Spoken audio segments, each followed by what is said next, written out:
How you doing, YouTube? Matt with Massive Beer Reviews, back with yet another review. And today we are going to be taking a dive or a swing or whatever you want to call it at an Imperial Stout. Hoppin Frog's D.O.R.I.S Destroyer Double Imperial Stout.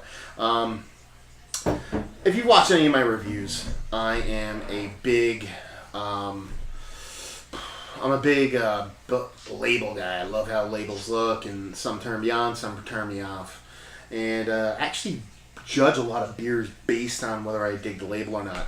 And this particular beer, or this particular brewery, I hate all their labels. I hate the whole Hoppin Frog thing. Everything about it is so cheesy, it's not even funny. To the point where I actually avoid a lot of their beers. I know it's kind of dumb to think about it that way. But actually avoid, I mean, I had them before. None of them really, blew me away.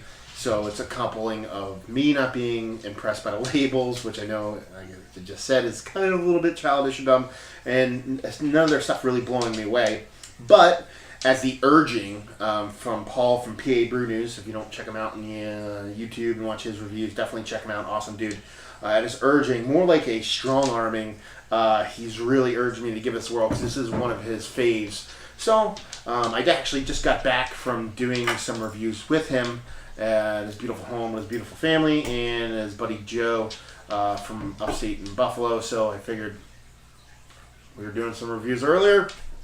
Got home, might as well do it a couple more. So might as well crack this open. Now, first things first, what's on the label? It says Hoppin Frog. It has a big cheesy frog on it with holding some beer. And it says D.O.R.I.S Destroyer Double Imperial Stout. 10.5 ABV. That doesn't suck. Over here it has, brewed and bottled by Hoppin Frog. More information, go to the website. Government warning, yada yada. D.O.R.I.S Destroyer. This extreme double oatmeal Russian Imperial Stout, which is where you get the D.O.R.I.S part, will overwhelm, satisfy, and destroy your taste buds like no other. D.O.R.I.S is even darker, hoppier, and stronger than our gold medal winning Boris the Crusher Stout. Dry hopped and first wort hopped with the finest American hops for a great Imperial Stout experience. Enjoy the darkness. Again, 10.5 ABV and 118 OG 70 IBUs. So, we'll see. I've had 100 IBU stouts. Most recently Black Albert, which I couldn't taste hops whatsoever. Not a huge fan with my hops and my Imperial Stouts. But anyway, it says made from only the finest ingredients to create a superb, flavorful beer of the highest quality. Please pour carefully to avoid disturbing the natural yeast sediment in the bottom of the bottle. So there's probably a yeast cake down there, nothing too crazy. But we're going to dive right in. Oh, I forgot to talk about, I already said it. Hate the labels. Think they're super cheesy. Something about it just reeks of a first year graphic design student trying to impress his his teacher. Just low level quality as far as design and layout, and there's too much going on. It's just really annoying, actually. So yeah. Anyway, but the label can suck, and as long as the beer is awesome, that's all that really matters. Which contradicts my whole idea of judging a book by its cover or label, as you will. But hey, I'm weird. I'm me. Whatever. First things first. That's a really dark beer. The head is one of the darkest I've ever seen.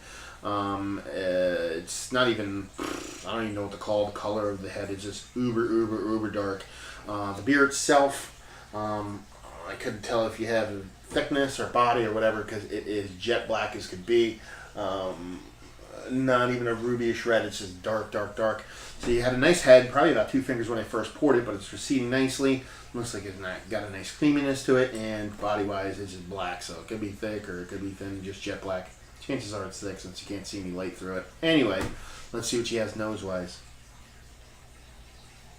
It smells good. It smells like a nice Russian Imperial Stout. Really not much hops there. Just your nice chocolatey hint of coffeeness. You know what I mean? Maltiness. Sweetness that you want, that I specifically want from a Russian Imperial Stout. So, nose-wise, it looks like it has the goods. Carbonation wise, looks like there's some carbonation in there. It has very nice legs. And other than that, it looks good. It smells good. Let's see if she tastes good. Cheers.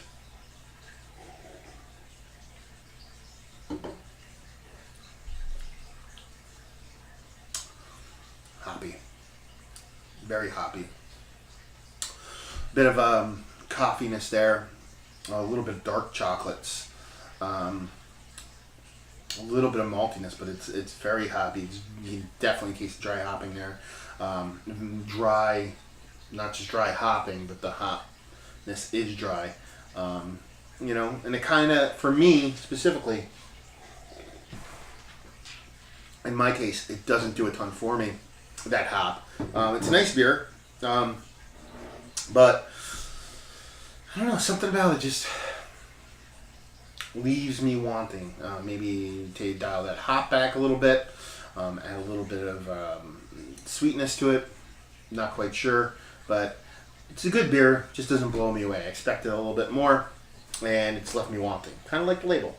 As far as rating wise goes, Russian Imperial Stout, and that's the whole thing. I think I've said this before. In Russian Imperial Stout, there's ones that are like dry with a bit of hoppiness. And there's ones that are a bit sweeter that aren't too overtly dry. Those are ones I typically like, so it's a matter of taste. This one falls in the earlier category. So, I mean, rating-wise, Russian Imperial Stout-wise, I'd probably give it like a mid-80s, somewhere around like an 85, 86.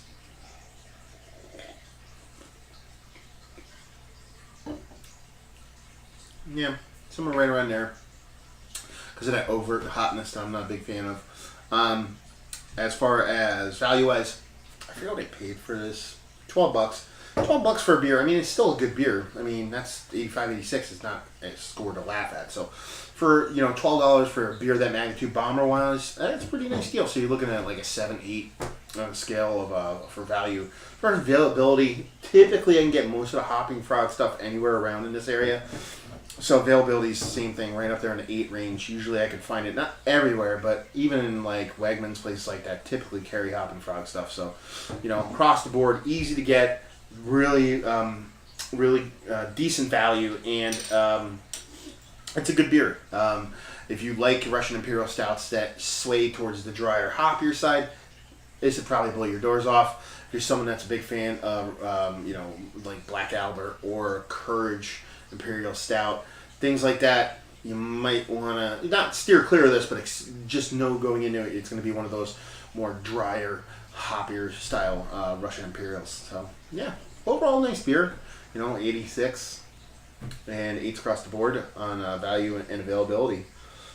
So, yeah, I'm still drinking it, so can't be that bad. Oh, yeah, another review in the books. Matt with Massive Beer Reviews. Hoping you enjoyed the review. If you did, or if you hated, or somewhere in between, please let comments in the comment section below. If you'd like to check us out anywhere else on the internet, you can check us out on Facebook, Twitter, and Instagram at Massive Beers. We're so much more active on Instagram, so if you're going to check us out anywhere, check us out there. We give away stuff, contest, review updates, review previews, beers we're drinking that we're not reviewing, all kinds of good stuff. And yeah, another one down. So hopefully you enjoyed the review. Hopefully you're drinking a great beer, and hopefully see you next time. Cheers.